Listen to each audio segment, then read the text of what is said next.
Hello and welcome to this edition of Own the Journey, where we get to speak with incredible people from around the world. And today we get to speak with James Igbinovia. Thanks for being with us. I appreciate it. Thank you. Thank you for having me. Yeah, so you're the originating branch manager in mortgage is your world. Yes. So tell us a little bit about your story. You've got an awesome history and background and how you got into it. Yeah. So I was born in Nigeria. I moved here when I was 3-4 years old.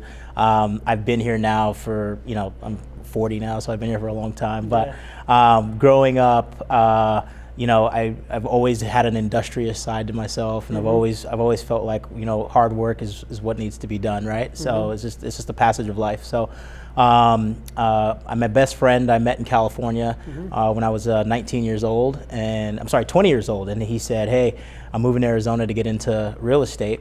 I'm going to become a real estate agent. You should become my lender." And I said, I bought a house at 19, but I don't really know what else goes into a loan. Right. So he said, "You'll figure it out, dude. You're smart." So I came out to Arizona in 2004, and I was like, "Wow, this place is amazing, and the houses are cheap." So I got out here, bought a house 4 months later, met a guy that said, I found a guy in the classified ads. People don't even know what that is today. Yeah. And he said, why do you want to become a loan officer? I said, "I have 5 loans ready to go. If you can teach me how to do all 5 loans, I'll split the profits with you." And so Awesome. That's how we got started. He's like, "I like you." And Yeah. so 19 years later, almost 20 years later, I've been doing this. So it's been great. That's outstanding. And I love, you said before we started shooting that because of your past, that you've just got a passion just to grind it. You just got to go. Yeah. For the longest time, I always thought that I would be able to retire someday, and I don't think that now will ever be a thing, just because, like we talked about, before this, I have such a desire to not waste the opportunity that I have here. There are so many people where I come from that, they'd give digits and limbs to be in my space. So I really do not take where I am for granted by any means. No, I love that. I think so much of doing things right starts with gratitude, and I can tell from who you are in your heart that you don't let that pass lightly. Yeah, no, I think gratitude is definitely is the best attitude. I do a gratitude journal on a daily. I'm one of those people, so I'm a big believer. Yeah, that's amazing. So obviously you landed in mortgage, but I think that there's a lot of confusion, and I think a lot of people just feel a little bit overwhelmed by the process. How does your organization, how do you make it simple or as simple as it can be anyway, and help people navigate through it? Well, I think the right thing to do is to set up appropriate expectations, right? I tell everybody I may come for a kidney and an ounce of blood, but you're going to make it. You're going to get in the house, right? So that's the way to kind of just take the pain off of it. But the reality is we try to really give a full, we want to make the experience as amazing for the client as possible. It's like you're going to have surgery. Nobody wants to have surgery, but they know it's required for the next stage or whatever is going on in their life. So what do we always think about? We think about the doctor that's got an amazing bedside manner, the follow-up call after the procedure, all of those things. I look at my business very much the same, right? And so I really look at how I could elevate the experience from start to finish, from that first phone call when the client's calling me, telling me about their goals, to the very end when I'm telling them, "Hey, we funded your loan and we've gotten the keys," till a month later when I'm making sure that, "Hey, where's your first payment? How's it being made?" et cetera, et cetera. So we just really try to pull out the red carpet every step of the way. Yeah, I love it. I think that there is so much value that comes from just those simple extras that make the experience better for the end user. Because the goal, obviously, is that if they ever go to buy another house in the future, that you're the first name that they think of. Yeah, and that my business is built 100% on referral, right? So I don't pay for leads, I don't pay for ads, I don't do any of that. Wow, that's and that's a testament to the process that little pieces of the process I've stolen from other mentors, coaches, other people in the industry. And there's also just common sense stuff, like how would I want to be treated, right? Golden rule type stuff. Right, yeah, I love it. Well, I know one of the things that you guys try to focus on is sometimes that there are specialty loans and processes, whether it's for a down payment or the whole loan process that you go out of your way to fight for when it comes to helping people out. Talk to us about that. Yeah, so my niche outside of doing all the regular stuff, FHA, conventional, et cetera, is all the hard to do stuff, right?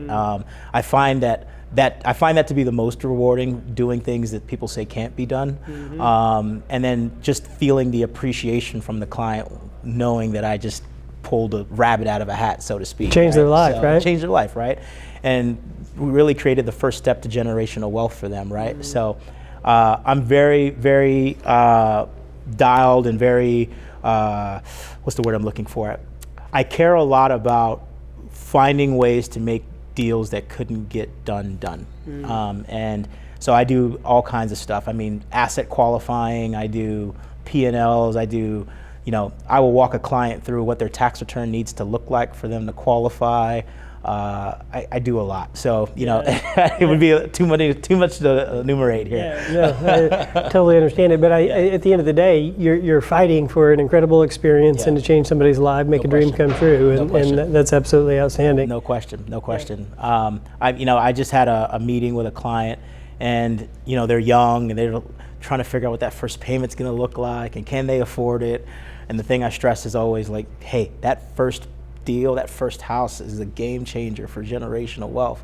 Whatever, if you got to scrap together pennies and coins and Coinstar or whatever you got to do, make it happen, right? So make it. It will set yourself up for the long-term success. Question. No question. Yeah, love it.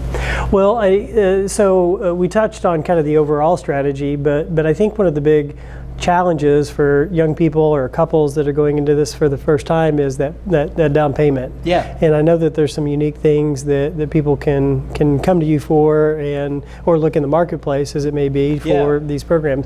What kind of systems are there for that? Yeah. So if a client through savings and et cetera is not going to be able to come up with their down payment, I do have down payment assistance options. These down payment assistance options can be great options for clients to get that starter home, right? To get in, even if it's not your starter home, I think it's a great option regardless. Some are forgivable, meaning the grant that's given by the government or the local agency is forgivable, or some have a repayment schedule over a 10-year period, which is a great trade-off, right? Instead of, you take your average $300,000 home, we'll call that a $10,000 down payment. Instead your payment's $150 to that local agency instead of coming up with the full 10 grand, right? So, and the overarching goal is the home appreciates in the next 2 to 3 years enough that we can refinance, lower the rate, get rid of that second, and then move on, right? And that's the first step in the acquisition, and then they start building from there. 100%. Yeah, I love that. Yeah. And I think something that is a risk for our country right now is that I just learned about within the last couple of years is how important it is for people in the community to actually own a home versus rent because of the pride that they take and what it means to be involved with the schools in the area and all of those.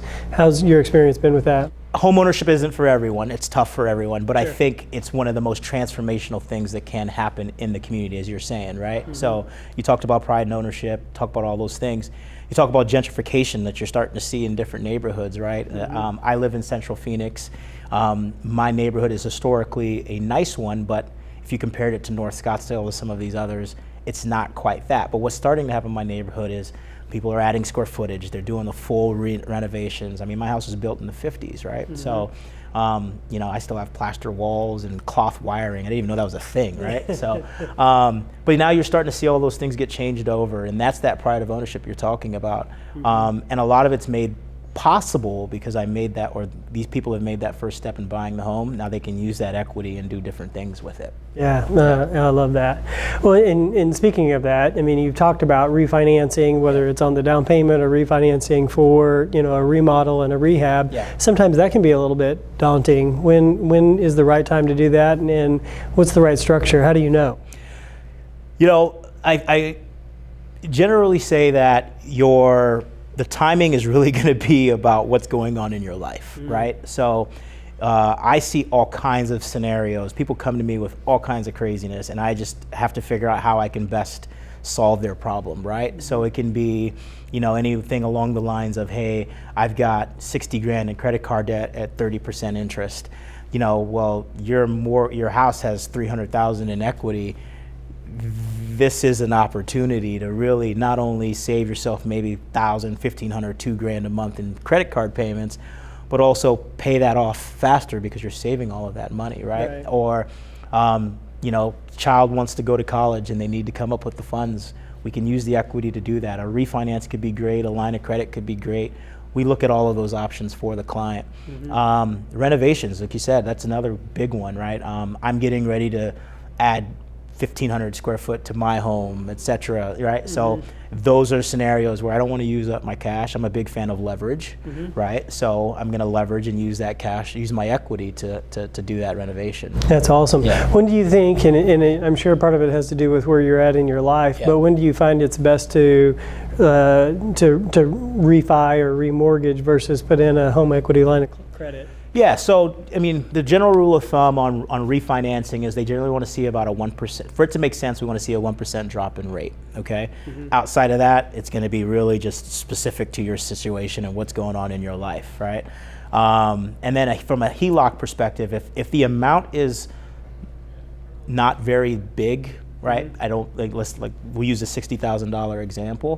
Why pay thousands of dollars in closing costs for something, for a new loan, a refinance, where you can pay a few $100s for a new HELOC? Makes sense. So that's kind of so I have clients that'll call me, they'll say, hey James, I want to take out a $60,000 HELOC. I'm like, listen, I'm not going to do a refinance for you. Just here's the link, complete the HELOC. You'll have answers in 5 minutes or less, and you'll know what you want to do. Wow, that's all, and it really can be that simple. Yeah, it's really that simple. Yeah, that's amazing. So over the years, I'm sure you have surrounded yourself and been fortunate to have some incredible mentors and some people in your life that have been influential. Talk to us about how that has changed the way that you service your customers, how you think about business, and how you run your life. Wow, I could go on that one for a long time.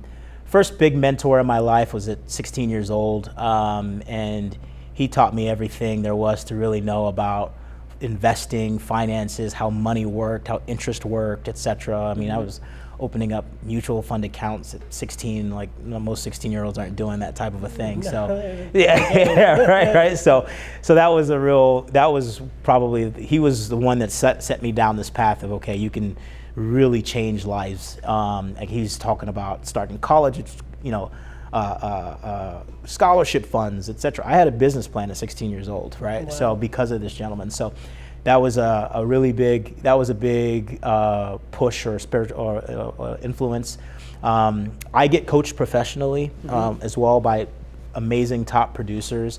The founder of that company, I call on a bi-weekly basis just to pick his brain, and he sets me straight, and he's very gruff and he's really direct and to the point. And then I also have coaches that I rotate every 6 months, and they are all just amazing at what they do. Their businesses are 5 times, 6 times, 10 times as big as mine, but they also have bigger hearts than mine. They're amazing givers. I've never seen anything like it. I mean, they give millions and millions and millions a year. We give millions and millions a year through that organization. So it's the classic example of iron sharpens iron, and my business has changed dramatically because of that coaching program, and there's nothing, it's unequivocal, like I can't even argue with the results. Well, I think that's something for entrepreneurs to be mindful of, though. I mean, so often we feel lonely in our chairs, but if you reach out, the number of people that are willing to give some time and some advice can really change the game. And you're right, and I think I'm a part of various networking groups with other like-minded, entrepreneurs. Then we, outside of our regular meetings, we meet separately for cigars or beers or whiskey or whatever, and we spend a lot of time talking about what's working, what didn't work, what we can do to band together to help change some of those things. We share anecdotal, different stories, and that. If you haven't figured, I like to talk, so that is what I enjoy. I enjoy that environment. I enjoy that iron sharpens iron, that, hey, like, let's band together, let's figure out how to make this thing work, so, yeah. Well, and I think one of the pieces of advice that I've received is that you should surround yourself with those people who you aspire to be, not the ones that you quote unquote left behind. That if you're going to learn something, you need people who have been there and done that, and finding those people to pay it forward is big. Yeah, that's part of the whole coaching thing, right? And so in my mind, I don't see a reason to reinvent the wheel, right? They figured it out, so I just they got the playbook. I just need to run the play. That's it. Well, you mentioned something that I think is pretty interesting that I wish I would have done when I was younger, and that was to really understand money. Yeah. And I think that there's not enough people who are young who really embrace what it means to understand how to invest, what is interest, how does it compound, Sure. how does it impact my life. What advice would you have for young people about when to get in the game, how to learn the game, and how to play it right? Yeah, so if you come to my office and meet with me, I have a thing in my office called the Wheel of Life, okay? And so, basically I look at how investments and et cetera should look within that wheel, right? So the first quadrant is buying a home and, what the metric of that should be. So 3 times whatever your salary is the max you should buy. And then talks about savings, and it talks about, what you want to have. So about 3 times your monthly expenses, you want to have that in savings. Then it talks about maxing out what your retirement assets look like. So 401k, IRAs, mutual funds, those types of things. And then it talks about when you can start investing in stocks. And you basically move along this as you start to check those things off. And almost every client I have that conversation with, some clients are 3/4 of the way, some clients are all the way through, some clients are on the first step, whatever it may be. But it's a good frame, I think, to just say like, hey, this is what your life should look like. And once you start to accomplish some of these things, you can go hog wild and start furthering your dream of building generational wealth. I love it. Yeah. I love it. Well, family is obviously a big thing for you. Yeah. Congratulations, you got a new baby. Thank you. So how do you manage with the passions that you've got for running your business and doing all of those things? How do you balance life? Balance. I don't know if I believe in the word balance. I believe in getting it all done, and that is a constant aspiration, right? I'm constantly moving, fighting for that, right? It's the one thing about me that's very unique is I don't sleep much. I sleep about 4 to 5 hours a night, so that's a good start. So I get a little more hours in the day than most people. But truthfully, I am very big on time blocking. I batch and time block a lot. Even, when I spend time, I have a 16-month-old, and I had to really reevaluate my schedule because I used to just work 14, 15-hour days no matter what. But so I'd not see him in the morning, and then I'd not see him at night. And so I had to figure out, okay, how am I going to balance or get all of this done? How I still have an impact on his life, still have an impact on other people. I have a team, and then close people's homes, right? So loans, right? So, and I really had to embrace being very dialed in with my schedule on a day-to-day basis. I have an amazing team that supports me. I was in the hospital Thursday, Friday, and even now as I sit here with you, they're running everything, and I am out of the loop, right? And I get notified about what needs to be I need to be notified about. But in the mornings, for example, when I'm with my son, I'm feeding him in the morning and getting ready for school, I don't even look at my phone. I am that focused and that intentional about being there and present with my son.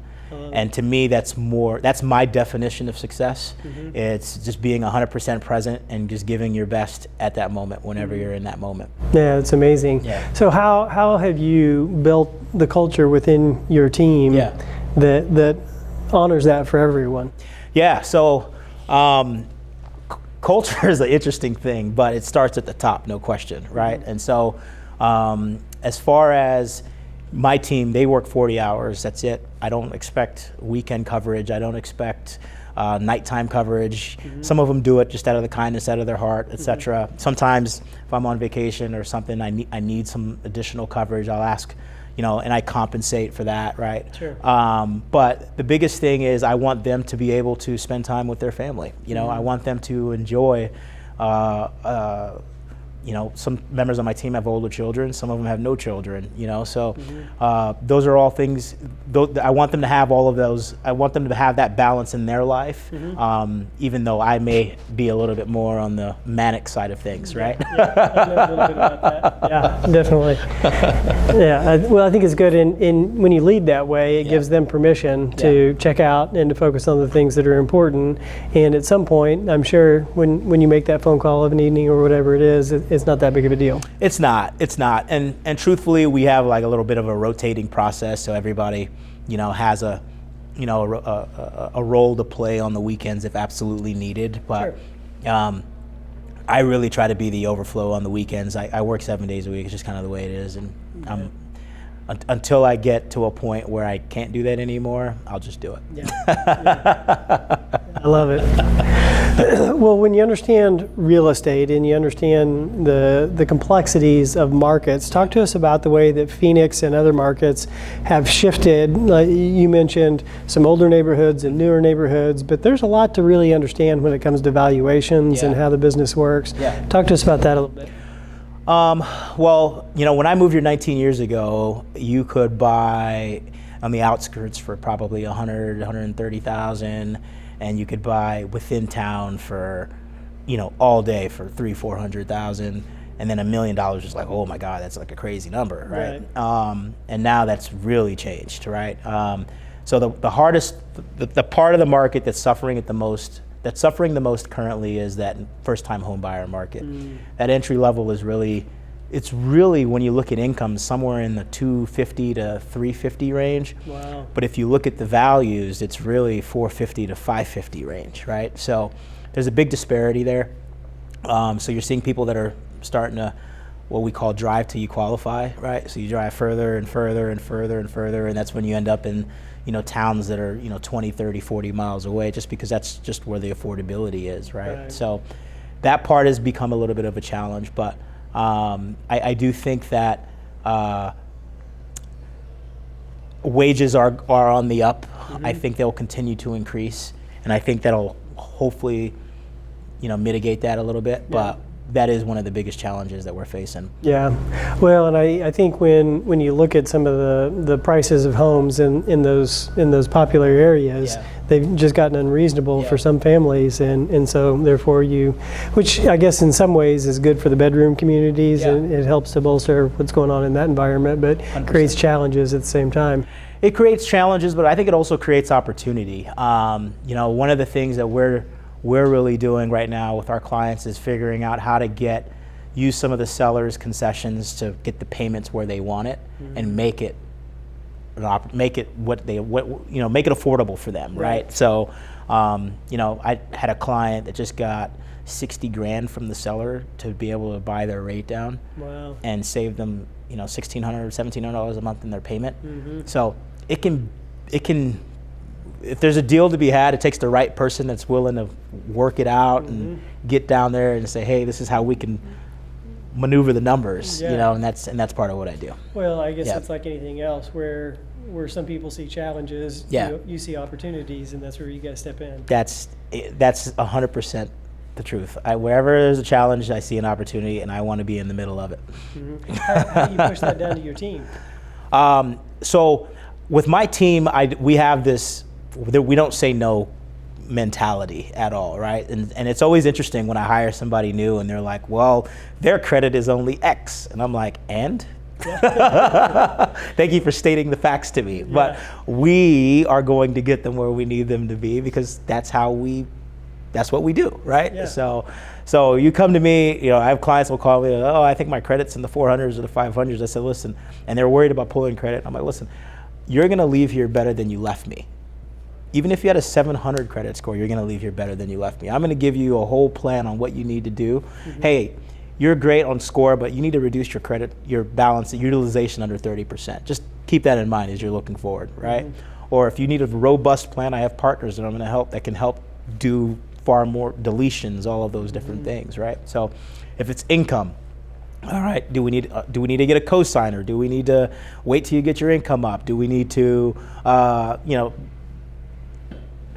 look for a different job? Like whatever it is, I'm here to collaborate with you, and let's figure out a way to make it work. Create that win-win environment all the way 100%, around. 100%. So if you every meeting ends with, listen, this is not a no, this is a how. And where are we doing? Well, and I think part of what you have to be willing to do from your perspective, which took us a long time in our business, to be candid, was to be patient when the client's ready. Because sometimes you're like, I'm ready to go, but the client's not ready, and that's okay. It's not no forever. It's just be patient and 100%. Wait until it's right. 100%. It's not no forever. Here's the pathway, whether it's 3 months, 6 months, 1 year, 2 years. I mean, I have clients that'll text me or, hey, my credit score went up 40 points. I'm like, good job, keep it going. And we typically follow up every 3 months just to see that they're following the plan. Excuse me. And some of these clients, you're dragging them to the finish line, but but it is what it is. That's the nature of the beast. Well, I think, I mean, professional services, you're providing something and coaching and helping people get where they want to go in life. Precisely. So going back to the whole coaching principle for a moment, you seem like a guy that is very succinct on what you want out of life. Sure. What was the journey for you to figure out what those things were? I think there's a lot of people, I would maybe even maybe not quite go so far as to say lost, but I think there's a lot of people that are floundering, that they don't have a definitive direction. Sure. How did you come to that place where it's like, I know what I want and I'm going to go fight for it?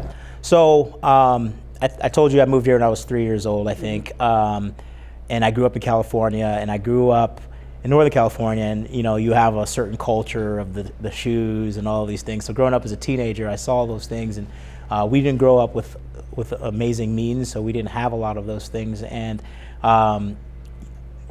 so we started acting out in ways that were not okay with the general with the law, I would say, right? And so my father said to us, my brother, well, the whole family said, hey, we're going to take a trip back to Nigeria. I'm 16, my brother's 15. And I'm playing football, all of this stuff, and I got sports camps and all this stuff. I'm like, I don't want to go. I got stuff to do. And he's like, no, you're coming. So we went. We took this huge family trip, and I about 2 weeks into that trip, he said, hey, we're going to go back, but the two of you are staying. So my brother and I, we're Irish twins. We're 11 months apart. So he's like, you're staying. And we were thick as thieves. We're doing all the stuff together. So we were like, well, no, we got to go home. I don't know if you understand. Like, we got stuff to do. Like, and he's like, nope, you're staying. So we stayed in Nigeria with our families, both sides of the families, for 3.5 months. We actually were late. Like, we missed the beginning of school coming back.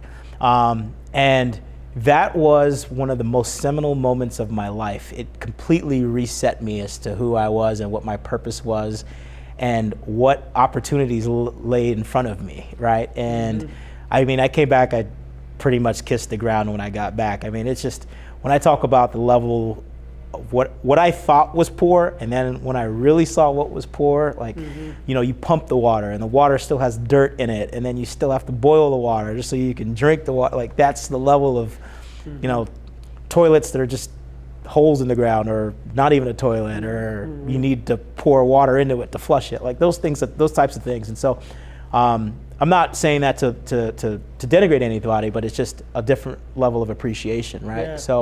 I came back and I just said, wow, I got to get my stuff together. And so that gentleman I told you about that gave me that financial education, he saw the change in me, because he knew me before and he saw me after, and he poured a lot into me. And so that I would say is probably the moment where it clicked in my mind, where I knew, like, okay, I'm going to go to school, do this, I'm going to do this, I'm going to do this. And along the way, my goals and my plans changed, right? I went to school for mechanical engineering, and I am definitely not a mechanical engineer. in case you're not curious, confused, right? But so I my goals changed, but I knew that no matter what, whatever I did was going to have an impact on people, and that's really what I enjoy. So that's what I've always done, and I'll continue to do. Yeah, I love it. Yeah. So have you thought yet about how you want to kind of pay that lesson forward with your kids? Yeah. So they're definitely going to go to Nigeria. I want them, I'm going to take them young, and we'll go frequently, but I do say, I've said to children, my friends' kids that are acting out, I'm like, I'm going to take you to Nigeria with me so you can really see what's going on. But I love to travel. I've been to 96 countries now. Oh, wow. And so my children are just going to come all over with me. My son had his passport at a month old or something like that, and he's already got 4 countries under his belt. So so they're just going to travel with me, and they're going to really see what the world is about. And I'm determined to not leave them a lot, but to leave a lot in them. No, I love that. That is such good advice. Yeah, well, I appreciate that. Well, James, I want to raise a glass to you Cheers. and say congratulations to you for owning your journey. Thank you. Thank you.